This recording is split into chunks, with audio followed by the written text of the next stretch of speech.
풍성한 삶의 기초 12번째 시간이고요. 몇 주간에 걸쳐 지금 성령에 대해서 함께 계속 나누어 가고 있습니다. 오늘 나눌 내용은 성령의 비전에서부터 시작합니다. 성령께서는 우리에게 비전을 보여주십니다. 아래 있는 본문 같이 읽겠습니다.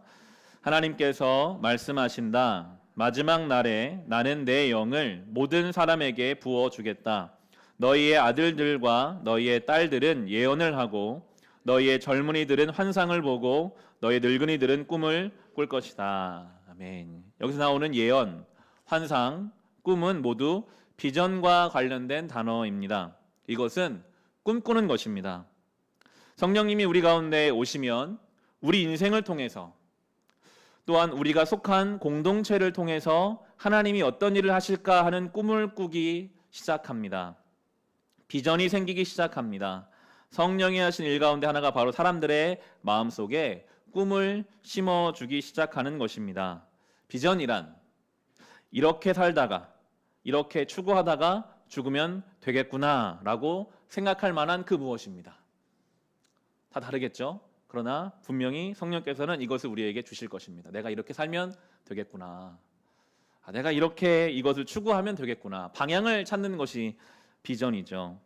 물론 이 비전이라는 것은 개인적인 성공과 성취보다는 하나님이 지금 행하고 계시는 놀라운 일들과 관련이 있습니다. 성령께서는 지금 하나님이 행하고 계시는 놀라운 일들과 앞으로 역사를 이끌어 나가시면서 하실 일을 우리에게 보여주시면서 우리도 그 가운데 감당할 수 있는 몫이 있다고 알려주십니다. 성령 안에서 이것을 발견한 인생이 가장 복된 인생이 아닐까요? 주님 나를 부르시는 그날까지 내가 이렇게 살면 되겠구나 하는 것이 있는 인생. 내 계획이 아니라 내가 어느 어떤 경제적 수준, 건강, 자녀의 잘됨 어떤 그런 것이 아니라 물론 필요하죠. 그러나 더 근본적인 어떤 것. 하나님 나라 속에 내 역할은 이것이구나. 내가 이걸 위해서 충성되이 살다가 주님 앞에 가면 되겠구나 하는 것을 발견하는 인생만큼 명확하고 복된 인생은 없을 것 같아요. 그것을 구하십시오.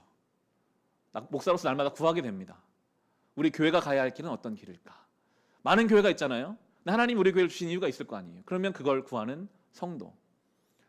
응답하시지 않을까요? 그 기도에는 반드시 하나님이 응답해 주실 줄로 믿고 하나님 저도 오늘 사도행전 말씀 분명히 말씀하여 주셨는데 내가 그 꿈을 가지고 하나님 나를 동참하게 해달라고 우리가 사모하는 마음으로 나아갈 때 성령께서 분명히 우리에게 이 비전을 제시해 주실 것입니다.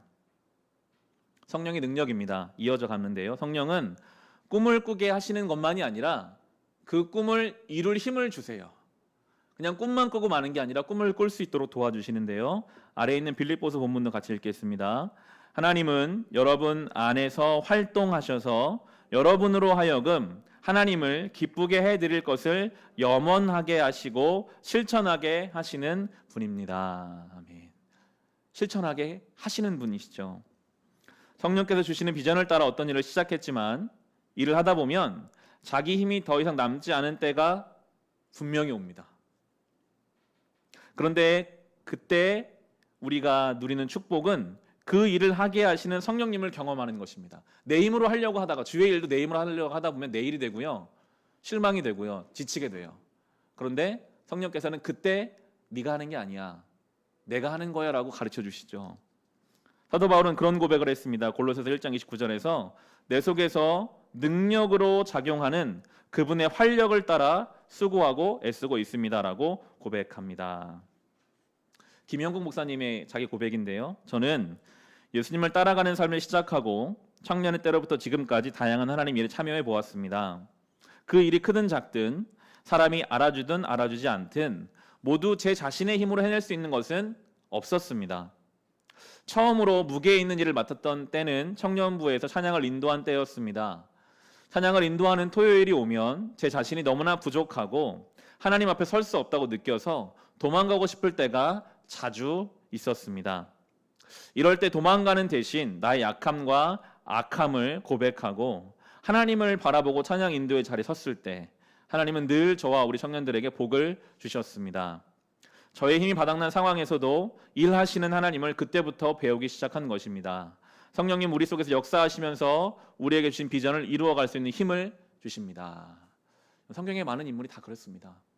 모세 안 한다고 계속 떼썼잖아요. 저는 못합니다. 저는 말을 못합니다. 저는 다시 가서 싸울 힘이 없습니다. 하나님이 지팡이 하나 가지고 가라고 했어요. 80된 모세가 소유한 것은 지팡이 하나였거든요. 장인 집에 얹혀 살면서 살인자로서 그 벗어지지 않은 죄책감 속에 살면서 그 가지고 있는 그 지팡이 하나는 하나님은 그거 가지고 하나 가라는 거예요. 나머지 내가 다 하겠다. 그렇게 하나님이 사람들을 세우시죠. 베드로도 마찬가지 아닙니까? 3번 예수님 부인하고 도망했던 이 베드로. 우리가 요즘 창세기를 통해 보고 있는 이삭의 가족 야곱도 다 마찬가지죠. 사기꾼이었어요. 야곱은요. 거짓말하는 사람이었어요. 그 형의 발 뒤꿈치를 잡고 나오는 인생이었어요. 그런데 하나님은 그에게 꿈을 주시고 그 꿈을 이룰 힘을 허락해 주십니다. 하나님 뭔가 우리에게 비전을 주셨다면 그 일 감당할 힘을 허락해 주실 것입니다. 성령의 은사입니다. 성령님은 우리 각 개인에게 다른 은사를 허락해 주시는 분입니다. 아래는 본문 함께 읽겠습니다. 은사는 여러 가지지만 그것을 주시는 분은 같은 성령이십니다. 각 사람에게 성령을 나타내 주시는 것은 공동 이익을 위한 것입니다. 지금 우리 번역, 새 번역에서 공동 이익이라는 표현을 쓰는데 이 공동 이익이라는 표현이 참 좋은 번역입니다. 성령께서는 우리에게 은사를 주시는데 그 은사는 초자연적인 것부터 자연적인 것 다양하죠. 초자연인 것이라면 병 고치는 것, 예언하는 일도 있고 좀 자연적인 것이 있다면 사람을 이끌고 섬기고 긍휼히 여기는 것까지 다양한 은사가 있습니다. 그런데 그 은사를 주시는 이유는 개인을 위한 유익이 아니라 공동체의 이익을, 공동의 이익을 위한 것이다. 성경은 분명히 말하고 있어요. 하나님이 주신 은사는 공동체 내에서 공동의 이익을 위해 쓰는 것이지 자기 혼자 사용하는 것은 아닙니다. 또한 우리는 은사 안에서도 초자연적인 은사가 다른 은사보다 더 우월하다고 생각해서 그런 은사를 가진 사람들을 특별하게 생각하기도 합니다. 병 고침의 은사나 예언의 은사가 될 수 있겠죠. 성령의 초자연적인 은사인 예언이나 병 고침의 은사 등 일반적인 은사인 긍휼, 섬김, 손님 대접하는 은사 등 모두 한 성령께서 주시는 동등한 은사입니다. 하나님이 주권적으로 은사를 주시는 거거든요. 그 사람에게 그 은사를 맡기신 이유가 있어요. 그걸 통해 공동체를 섬기라는 목적이 있는데 우리가 하나님이 주시는 그 목적에는 관심을 두지 않고 그저 저 사람은 참 큰 은사를 가졌다. 부럽다. 저 사람은 참 은사도 없나 보다. 별것 아니구나라고 줄을 세우고 그 은사를 비교하려고 한다면 그것이 교만이죠. 분명히 그 은사를 주신 이유는 그 공동체를 가까이 있는 가정을 세우고 교회를 세우고 그 지역을 섬기라는 뜻인데 그걸 자기를 위해 쓰거나 그 은사를 비교한다면 그것은 교만한 행동일 것입니다. 은사는 하나님의 전적인 선물이기 때문에 자랑할 것도 없고요. 비교할 것도 없습니다. 그걸 가지고 열심으로 섬기면 되는 것입니다. 성령의 충만입니다. 성령께서 우리 가운데 계시면 성령께서는 우리를 진리 가운데로 인도하십니다. 그럼 우리 속에는 성령의 열매가 나타납니다. 그리고 우리가 비전을 갖게 되고 비전을 이룰 능력과 은사를 받습니다. 이것이 다 성령이 하시는 일입니다. 이렇게 성령님은 우리 삶에서 밀접하게 우리와 함께 하십니다. 손을 맞잡고 걷는 것과 같은 모습입니다. 이것이 성령 충만입니다. 아래는 에베소서 본문 뒷장 넘겨보시면요. 우리 같이 읽겠습니다. 술 취하지 마십시오. 거기에는 방탕이 따릅니다. 성령의 충만함을 받으십시오. 아멘. 성령의 충만이라고 하면 우리는 어떤 가득 찬 것을 뜻하기 때문에 때때로 성령님을 어떤 기운이나 능력이나 에너지로 오해할 수 있어요. 성령님을 어떤 에너지나 힘이 채워지는 것이라고 생각합니다. 성령을 물질로 생각하기도 하는데요. 저는 이게 잘 풀어놓은 것 같아요. 성령 충만함이라는 것은 결국 성령님과 매우 긴밀한 관계, 아주 친밀한 관계, 그것이 바로 성령 충만입니다. 좋은 예가 이거 같아요. 연애를 막 시작한 사람들을 보면 연애의 상대방으로 인해 충만해 있지 않습니까? 사랑에 빠지면 계속 상대방을 생각합니다. 잠들 때도 생각하고 일어나서도 생각하고 평소에 안 쓰던 시도 쓰곤 합니다. 그 사람으로 충만해 있는 상태입니다. 하지만 이것은 진짜 충만한 상태는 아닌데 진짜 깊은 사랑으로 성숙해지면 두 사람이 늘 같은 마음, 같은 생각, 닮아가게 되죠. 이것이 성령 충만한 상태와 비슷합니다. 하나님과 깊이 동행하고 하나님으로 깊어져서 그분의 성품을 우리가 닮아가는 것. 말도 행동도 닮아가는 것. 닮아가잖아요. 저희 아내가 거제도 출신이에요. 태어나기를 경상도에 태어나서 요즘 저희 집에 저희 어머니 아버지 친정 부모님이 같이 계시니까 가지를 보고 저는 가지라고 말하는데 까지라고 이야기를 하더라고요. 과자는 꽈자라고 말을 하고 자동차를 주차한다는 것을 차를 받친다라고 해서 저는 처음에 차를 받친다고 해서 어디다 차를 받치나 차를 대는 건데 그런 말을 쓰는데 어느 순간 제가 익숙하다 보니까 저도 그런 표현이 나오려고 하더라고요. 그래서 이건 표준어가 아니지. 내가 이렇게 잘 써야지라고 생각하게 되는데 닮아요. 성령 충만하다는 것은 결국 그분과 늘 동행함으로 나의 말 한마디가 하나님을 모르는 사람과 똑같은 말을 하던 사람이 이제는 그 은혜를 아는 사람으로 말하는 거예요. 누군가를 볼 때 날카로운 비판의 시선을 갖고 있던 사람이 하나님이 우리를 그렇게 안 보시잖아요. 우리를 품어주시잖아요. 그분의 그 눈빛을 닮아가는 것. 그게 성령 충만입니다. 어떤 뜨거운 방언을 하고 어떤 그 안에 압도되는 것도 성령 충만의 한 모습이겠지만 결과적으로 성령 충만해 주시는 이유는 주님으로 충만해져서 주님을 닮아가게 하는 그것이 바로 성령 충만이기에 늘 우리가 그것을 사모해야 하겠습니다. 이제 반대 내용이 나옵니다. 성령의 근심과 성령의 속면인데요. 이렇게 성령을 따를 때 나타나는 아름다운 결과가 있는 반면 성령의 인도를 따르지 않을 때 나타나는 좋지 않은 결과가 있습니다. 성령의 근심, 성령의 소멸입니다. 에베소서 말씀 함께 읽겠습니다. 하나님의 성령을 근심하게 하지 말라. 그 안에서 너희가 구원의 날까지 인치심을 받았느니라. 본문은 성령을 근심하게 하지 말라라고 하십니다. 성령님이 우리 가운데 계시는데 우리가 육체의 소욕을 계속 따라가고 성령을 따라 행하지 않으면 성령님은 우리 속에서 근심하세요. 여러분 모든 관계는요 상호작용이 있거든요. 친구 사이에도 상대방이 나를 무시하기 시작하면 마음이 상하죠. 부부관계도 부모와 자녀관계도 다 마찬가지입니다. 모든 관계는 자신이 계속 무시되고 자신이 하는 말에 받아들이지 않으면 근심하게 되고 관계는 무거워지게 되죠. 성령께서 우리 가운데 근심하시면 우리에게 평안이 사라져갑니다. 부부가 한 집에 사는데 대화가 끊어진다고 생각해 보세요. 얼마나 불편할까요? 성령이 우리 안에 내주하시거든요. 그런데 아무리 성령이 말씀하셔도 무시한다면 얼마나 그 인생이 불편한 인생이 되겠습니까? 얼마나 고통스러운 일입니까? 그리스도인이 되었다고 해서 무조건 마음이 평안해지지는 않습니다. 성령님을 따라 움직일 때는 성령께서 기뻐하십니다. 우리와 같이 계신 성령이 기뻐하시면 우리도 기쁩니다. 그런데 우리가 성령을 따라 행하지 않고 육신을 따라 행하면 성령께서 근심하실 뿐 아니라 우리 영혼 자체가 가라앉고 슬퍼집니다. 많은 그리스도인들이 왜 자신의 기쁨이 없냐라고 질문하는데 그것은 속에 계신 성령님이 침묵하시고 근심하시기 때문입니다. 성령의 열매 두 번째가 기쁨이잖아요. 분명해요. 상황과 환경에 따라 나오는 기쁨과는 완전히 다릅니다. 성령이 내 안에 계시고 내가 그분을 기쁘시게 함으로 생기는 기쁨이 있어요. 반대로 내가 그분을 근심케 함으로 내 안에 가득 차는 근심이 있습니다. 잘 분별할 수 있어야 되는데요. 성령께서 하시는 일에 우리가 전적으로 동의하고 그 진리를 묵상하고 그 속에 들어감으로 우리 속에 기쁨이 돌아올 수 있습니다.